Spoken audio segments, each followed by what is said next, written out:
네, 안녕하세요. 코드블랙입니다. 자, 오늘도 알테오젠 중심으로 좀 바이오 흐름 전체 좀 살펴보도록 하겠습니다. 네, 바이오가 지금 좀처럼 좀 고개를 못 들고 바닥에서 한 번 더 좀 약세를 보여주는 흐름이 나타나고 있습니다. 자, 우선은 일단 알테오젠 그래도 중심을 좀 잡기 위해서 나름 그래도 열일해 주는데 진작에 좀 더 높은 가격대에서 좀 잡아줬으면 하는 그러면 어땠을까라는 좀 생각을 해보네요. 어쨌든 지금 알테오젠이 미국 특허청 그렇게 좀 계속 전재고를 날리면서 발목을 잡았던 할로자임에 대한 특허 무효 심판에 대한 거를 이제 기각을 했다는 소식입니다. 자, 어떻게 보면 이제 알테오젠은 미국 특허 상표청이 할로자임이 제기한 IPR에 대해 심리 개시를 기각하는 결정을 내렸다고 이제 18일 밝혔고요.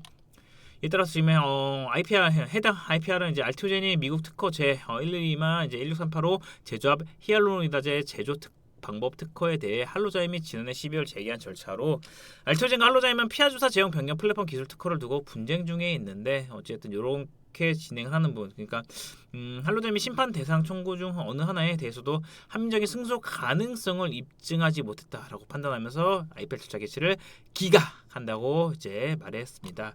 그래서 어쨌든 R2B4 관련 핵심 특허를 중심으로 글로벌 지식 재산권을 지속적으로 점검해 왔고 이번 결정은 알테오젠 특허 포트폴리오가 체계적으로 구축됐음을 확인한 사례라고 좀 설명을 했는데 자, 뭐 제가 뭐 오랜 기간부터 보셨으면 알겠지만 그래도 바이오에서 중요한 거는 결국에는 물론 여기서 어떻게 성과를 내서 실적 관련된 부분 물론 중요하지만 여기서 가장 그런 과정 속에서 특허 장벽을 어떻게 좀 쳐내느냐가 중요한데 사실 박순재 대표 같은 경우도 특허에 대한 중요성, 알테오젠 관련된 부분 모두가 지금 특허에 대한 중요성을 알기 때문에 이후 지금까지 특허 장벽을 굉장히 좀 잘 쳐왔어요. 틈새에 대한 부분에 대해서 특허가 좀 마련될 거를 자기들이 좀 잘 챙겨왔다라는 부분이 어떻게 보면 이렇게 좀 결과적으로 결론이 좀 긍정적으로 났다라는 것을 좀 볼 수 있을 것 같아요. 그래서 미국에서 등록된 특허에 대해서 유효성을 다시 심사하는 제도로 제3자가 공개 문헌 및 특허 등 선행 기술을 근거로 등록된 특허의 신규성 및 진보성 등을 다룬다라는 건데 어쨌든 여기에서 지금 기존 공개 문헌을 기반으로 판단하면 미국 특허 심판원이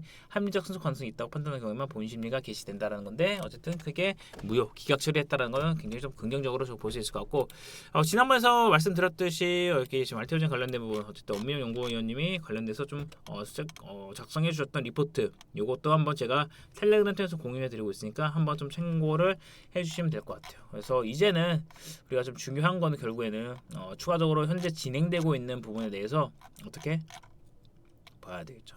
절차 판결문 요약이고 심판 개시드 자 쭈쭈쭈 나왔고 이제는 이제 상업화라든지 아니면 추가적인 딜이 좀 어떻게 이루어지는지 그런 거를 좀 봐야 될 것 같은데 어쨌든 37만 원, 이게 40만 원 참 이제 안착하는 게 쉽진 않네요. 지금은 바이오가 또 빠지는 거는 뭡니까? 네, 미국 국채 금리, 10년물에 대한 국채 금리가 다시 치솟았어요. 뭐 에너지라든지 이거는 결국엔 이제 인플레이션으로 좀 번져지는 건데 그럼 여기서 가장 취약한 거는 결국에는 뭡니까? 단순 성장주죠. 실적 내고 있는 뭐 바이오 성장, 반도체 성장이라든지 이런 부분은 괜찮은데 바이오 쪽에 단순하게 일단 성장 밸류가 갖고 있는 성장주 쪽에서는 어쨌든 영향을 받을 수밖에 없어요. 그래도 알테오젠이 지금 3%대에서 버팀을 주는 거는 실적이 나오는 바이오로 지금 변화되고 있기 때문이에요. 그러면서 긍정적인 플러스 알파적인 부분도 있었고. 그래서 이렇게 좀 자리를 좀 잡아가고 있는 부분이다라고 좀 볼 수 있을 것 같고. 이런 관점에서 지금 다시 한번 좀 변동성 시장 나와주고 어쨌든 뭐 D&D 파운틴 올릭스 이런 거 지난해 바이오의 어쨌든 붐을 이끌었던 부분이 많이 좀 꺾이고 있는 부분이 나타나고 있어요. 네. 그러면서 그래도 결국에는 제가 말씀드렸듯이 실적이라든지 그런 부분이 크게 좀 뒷받침되고 있는 그러니까 실적이란다 수급이 결국에는 지금 바이오에 대해서는 어쨌든 이런 변동성이 나와주면서 수급이 좀 뒷받쳐 있는 거를 좀 캐치해서 볼 필요가 있을 것 같아요.